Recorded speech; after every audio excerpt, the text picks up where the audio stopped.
వల్లభనేని వంశీని కోర్టులో ప్రవేశపెట్టారు పోలీసులు. విజయవాడ జీజీహెచ్లో వల్లభనేని వంశీకి వైద్య పరీక్షలు నిర్వహించారు. అంతకుముందు కిడ్నాప్ కేసులో వంశీని సుదీర్ఘంగా ప్రశ్నించారు కృష్ణలంక పోలీసులు. గన్నవరం టీడీపీ కార్యాలయ ఉద్యోగి అయిన సత్యవర్ధన్ సోదరుడు ఇచ్చిన ఫిర్యాదుతో కేసు నమోదు చేశారు. ఈ కేసులో వల్లభనేని వంశీని A1గా చేర్చారు.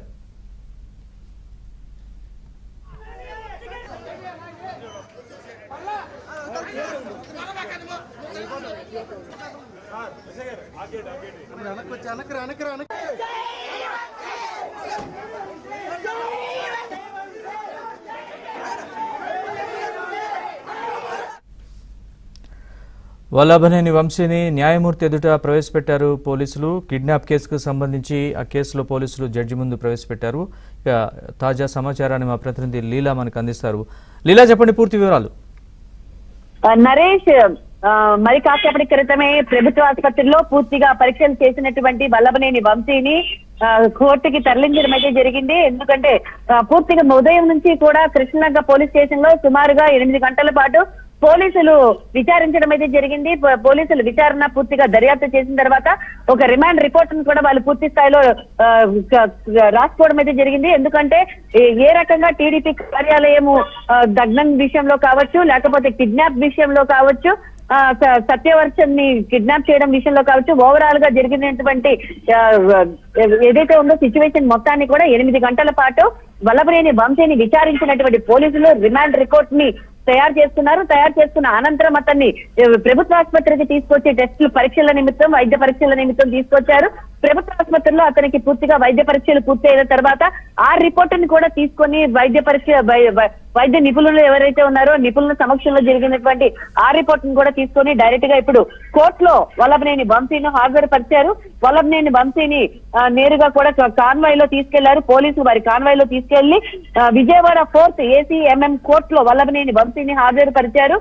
ఇప్పుడు లోపల కోర్టులో కూడా జడ్జి ముందు కూడా మరి కాసేపు విచారణ జరగనుంది. విచారణ జరిగి రిమాండ్ రిపోర్ట్ ఏదైతే ఉందో రిమాండ్ రిపోర్ట్ ఆధారంగా కూడా జడ్జి వారితో జరిగిన విషయాన్ని కూడా యథార్థాలన్నింటినీ మాట్లాడేటటువంటి అవకాశం ఉంది. ఈ నేపథ్యంలో రిమాండ్ రిపోర్ట్ పరిశీలించిన తర్వాత, అలాగే ఇక్కడ ఉన్నటువంటి మెడికల్ రిపోర్ట్ కూడా పరిశీలించిన తర్వాత రిమాండ్ కి పంపించేటటువంటి అవకాశం ఉంది. రిమాండ్ కూడా గాంధీనగర్ లో ఉన్నటువంటి సబ్ జైలు ఏదైతే ఉందో సబ్ జైల్లో నైట్ కి వంశీని ఉంచేటటువంటి అవకాశం కనిపిస్తుంది నరేష్. అందుకని ఇప్పటికే చూడొచ్చు 4th ACMM కోర్టులో కూడా వల్లభనేని వంశీని హాజరుపరిచారు.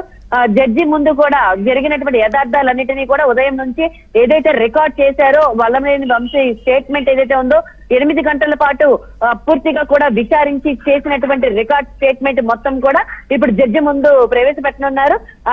జడ్జి నిర్ణయం మేరకు ఇప్పుడు రిమాండ్ కి పంపిస్తారా ఏంటనేది మరి కాసేపట్లో తెలుస్తుంది. రిమాండ్ కూడా పంపిస్తే గాంధీనగర్ సబ్ జైలు వద్ద కూడా భారీ ఎత్తున కూడా పోలీసులు ఇప్పటికే మోహరించున్నారు. అలాగే మన కోర్టు వద్ద కూడా పోలీసులు భారీ ఎత్తున మోహరించున్నారు. ఎందుకంటే ఈ వల్లభనేని వంశీ అనుచరులు పెద్ద ఎత్తున కూడా అక్కడ మన ఏదైతే ఉందో హైదరాబాద్ నుంచి కృష్ణలంక పోలీస్ స్టేషన్ నుంచి ఇటు ప్రభుత్వ ఆసుపత్రి ఓవరాల్ గా కూడా ఇక్కడ జరిగినటువంటి మొత్తంలో కూడా అనుచరులు పెద్ద ఎత్తున రావడంతో పోలీసులు పెద్ద ఎత్తున మోహరించున్నారు.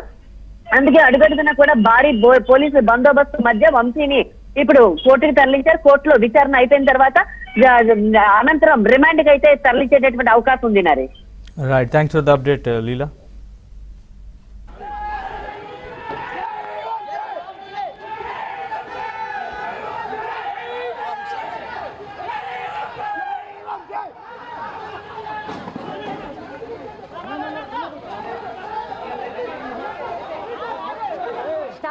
స్టార్ట్ అయ్యారు వాళ్ళకు కూడా ఒకసారి ఇన్ఫర్మేషన్ చేయరా, ఇన్ఫార్మ్ చేయండి.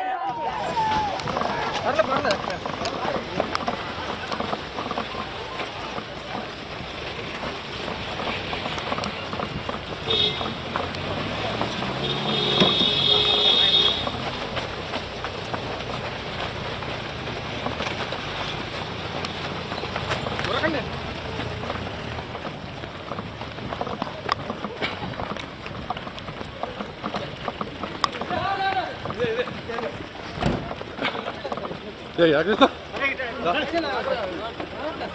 Ada.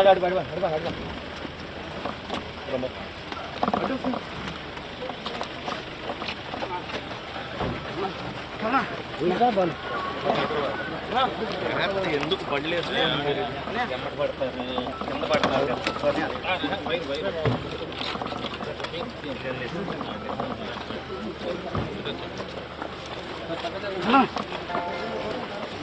కాదు బండ్లు పడిపోతారు ప్రాణం అన్న ప్రాణం నీరు పెట్టింది